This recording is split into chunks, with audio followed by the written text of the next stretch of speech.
ಎಲ್ಲರಿಗೂ ನವರಾತ್ರಿ ಹಬ್ಬದ ಶುಭಾಶಯಗಳು.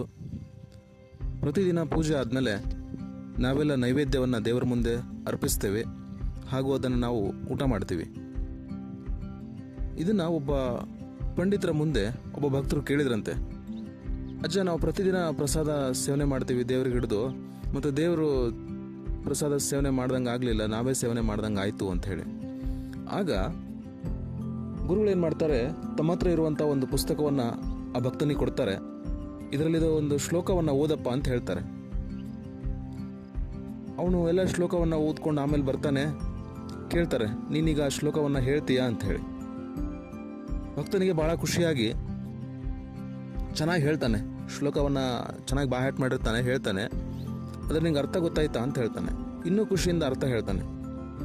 ಮತ್ತು ಶ್ಲೋಕ ಎಲ್ಲಿದೆ ತಗೊಂಡು ಬಾ ಇಲ್ಲಿ ಅಂತ ಹೇಳ್ತಾರೆ. ಅವ್ನು ಮತ್ತೆ ಬುಕ್ ತೋರಿಸ್ತಾನೆ. ನಿನ್ನ ಪುಸ್ತಕದಿಂದ ತಗೊಳ್ಳಿಲ್ವಾ ಇದನ್ನು ಅಂತ ಕೇಳ್ತಾರೆ.